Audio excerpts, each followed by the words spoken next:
Bismillahirrahmanirrahim. Assalamualaikum warahmatullahi wabarakatuh. Perkenalkan, saya Andi Aslian Larsati Syam ingin mempresentasikan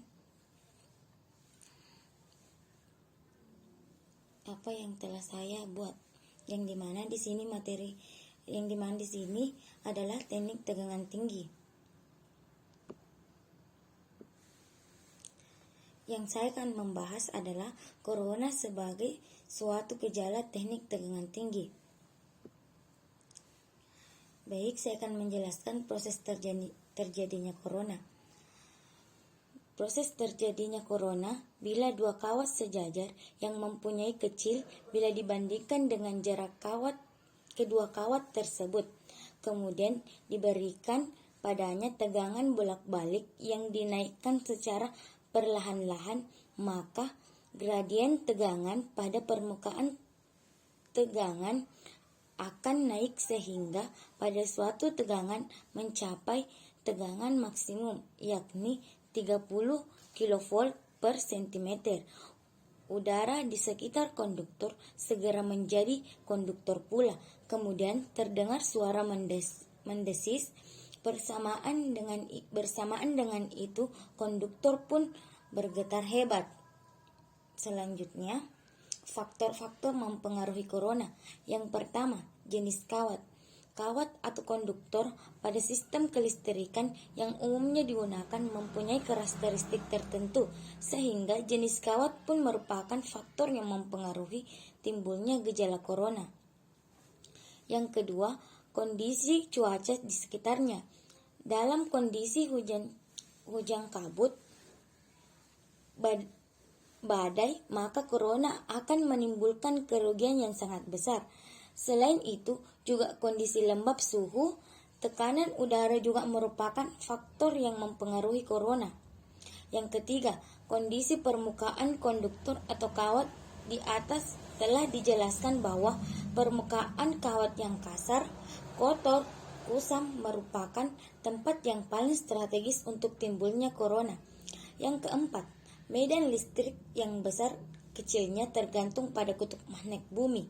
Yang terakhir itu yang kelima, penampang kawat konduktor. Corona akan tampak dengan pada kawat yang mempunyai penampang kasar, kotor, dan kusam. Itulah tadi faktor-faktor yang mempengaruhi corona. Selanjutnya, efek dari gejala corona.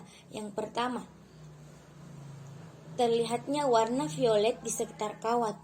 Yang kedua, terdengar suara mendesis. Ketiga, tercium bau O3 atau ozen. Keempat, konduktor yang kasar dan kotor, permukaannya akan terjadi nyalaan api yang jelas, bahkan pada bagian yang runcing terjadi busur api. Yang kelima, timbul panas yang merugikan daya. Hal ini diketahui bila kita memasang wattmeter pada rangkaian listrik.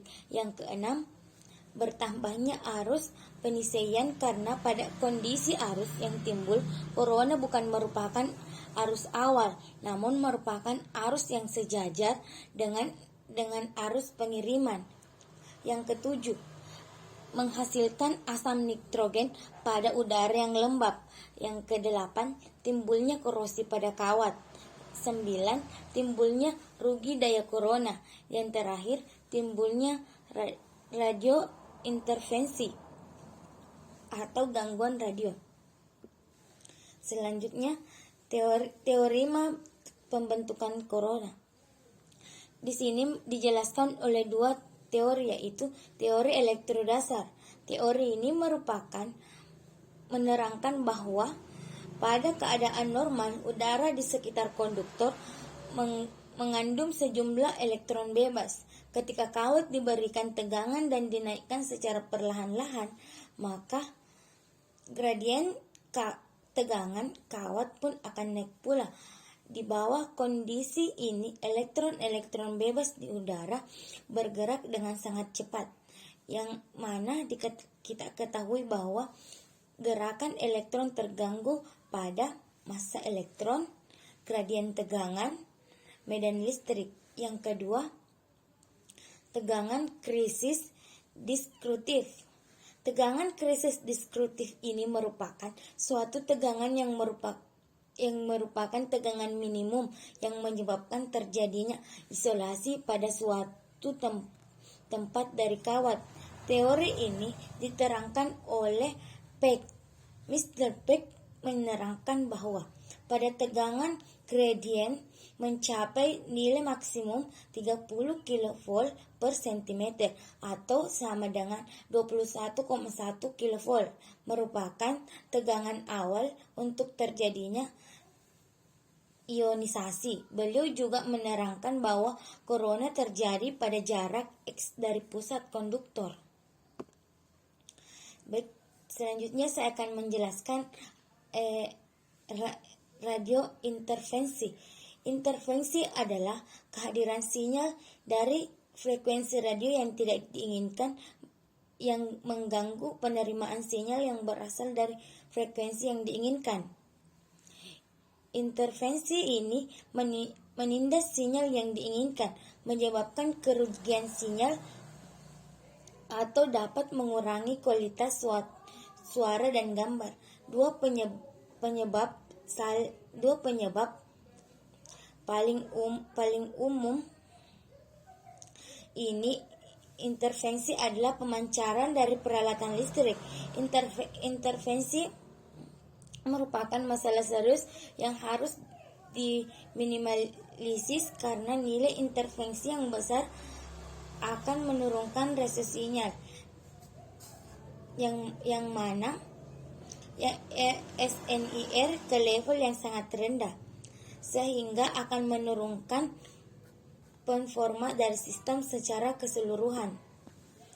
Selanjutnya, gejala yang bisa dibatasi dari corona dan RI. Pertama, pemilihan kawat. Menggunakan kawat menjadi faktor yang menentukan dalam gejala ini, karena dengan kawat yang jelek konstruksinya rugi corona dan RI semakin besar. Oleh karena itu dalam pemeliharaan kawat harus diperhatikan. Pertama, spesifikasi pembelian harus ketat.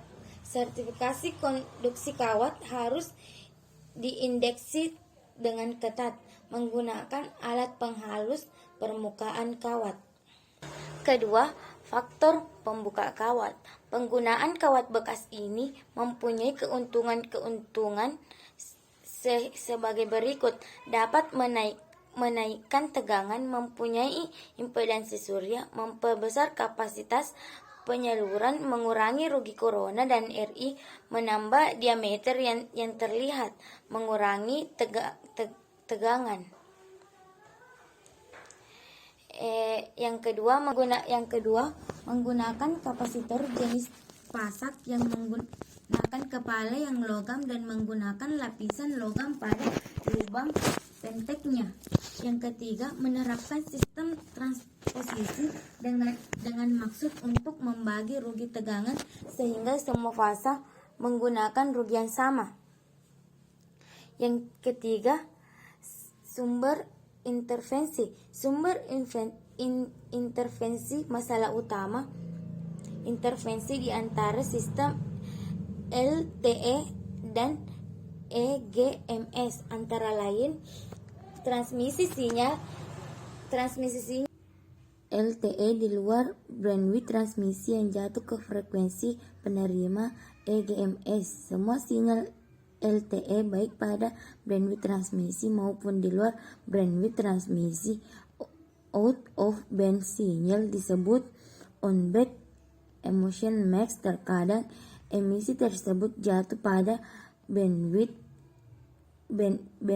reach base station GMS tergantung pada ground band pada kedua center. Yang terakhir adalah model propagasi radio. Model propagasi radio, semua frekuensi radio yang dipancarkan agar mengalami phase loss dikarenakan proses perambatan gelombang elektromagnetik dari pemancar menuju ke penerima. Phase loss atau rugi-rugi lintasan merupakan salah satu yang berpengaruh kepada kode sinyal yang akan diterima oleh perangkat penerima. Baiklah, sekian yang dapat saya sampaikan. Lebih dan kurangnya mohon dimaafkan. Wabillahi taufiq wal hidayah. Wassalamualaikum warahmatullahi wabarakatuh.